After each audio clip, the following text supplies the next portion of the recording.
ঈশ্বর দুইটাই জাত বানাইছিল, একটা পুরুষ আর একটা স্ত্রী। সেই থেকে মানুষ বেড়ে গেল না। আমরা বানোয়া জাতগুলাকে আমরা মানি, মানতেও লাগে, এটা বড় কথা না। কিন্তু একমাত্র একটা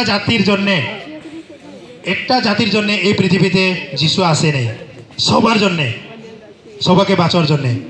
এইটাই গুড নিউজ, এইটাই ভালো খবর না, নামা খবর, নামা কথা,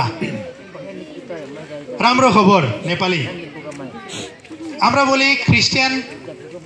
আমি লাস্ট আমার মনে শান্তি পাইলাম আমি যেদিনকে আমি যিশু খ্রিস্টকে প্রভু, আমার মালিক, তুমি সত্যি ঈশ্বর বলে আমি স্বীকার করলাম। সেই দিন থেকে আমি আমার পরিবার শান্তি, একটা খুশি অনুভব করলাম, যেটা টাকা দিয়ে কিনে যায় না। এখানে কোনো কষ্ট করতে বলি নাই যিশু, জাস্ট কি করছে, মাত্র বিশ্বাস করতে লাগে বলছে।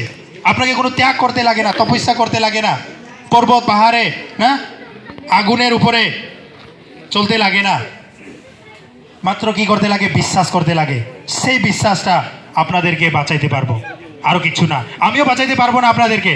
আমাদের থাকা এখানে অনেক মানুষ আছে, রংখাচিরিং মণ্ডলের মানুষগুলো আছে, অন্য অন্য জায়গার মানুষগুলো আছে, গারো মানুষ আছে, আমি নেপালি, বেঙ্গলি, অনেক মানুষ আছে। কেউ আপনাদেরকে বাঁচাইতে পারবো না, একমাত্র ঈশ্বর বাঁচাইতে পারবো।